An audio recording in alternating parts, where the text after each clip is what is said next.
日我哋想講下最近香港發生嘅一單小朋友安全事件同埋相關嘅法律問題。呢排咧，粉嶺皇后山村發生咗一件幾令人擔心嘅事，有兩個細路仔，一個5歲，一個3歲，居然爬咗出佢哋住嘅低層單位窗外面，危險咁坐喺外牆石碇上面，真係嚇死人。好彩咧，差佬同埋消防員好快趕到，將佢哋安全救翻入屋。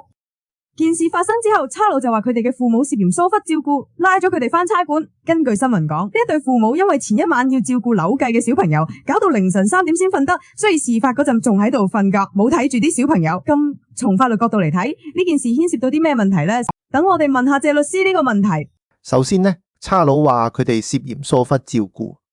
即係話佢哋嘅行為可能犯咗香港法例侵害人身罪條例，即係對所看管兒童或少年人虐待匹略罪。呢條條例講明，任何對16歲以下嘅小朋友負有管養、睇住或者照顧責任嘅人，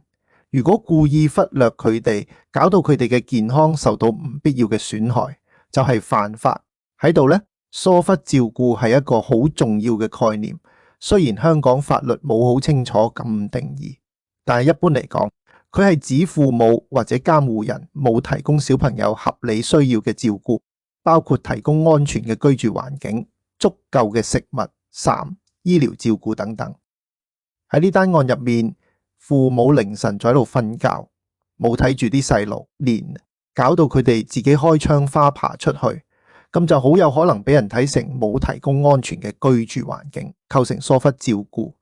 梗係啦，要證明父母犯咗疏忽照顧罪，控方就要提供足夠嘅證據，包括證明父母對小朋友負有管養責任，行為係故意忽略，同埋呢個忽略行為搞到小朋友嘅健康受到唔必要嘅損害。喺呢單案入面，因為小朋友表面冇傷停，控方可能要提供其他證據，例如專家證人報告，去證明父母嘅行為對小朋友嘅健康構成潛在威脅。如果罪名成立，父母可能會坐監同埋或者罰錢。仲有呢，社會福利署可能會介入，評估佢哋嘅照顧能力，甚至可能會考慮將小朋友帶走。呢件事都提醒我哋，家居安全對於有小朋友嘅家庭好重要。我哋要確保窗同埋窗花裝得穩，避免小朋友容易打開。唔好將鎖匙呢啲危險物品放喺小朋友攞到嘅地方。如果屋企人作息時間唔同，就要安排適當嘅睇住措施，確保小朋友安全。呢單案嘅特別之處係5歲嘅哥哥居然可以自己開窗花，仲帶住3歲嘅細佬爬出去，咁就顯示小朋友嘅模仿能力同埋冒險精神可能超出大人嘅預期。家長要根據小朋友嘅年齡同埋能力，採取相應嘅安全措施。葉謝鄧，你的法律服務夥伴。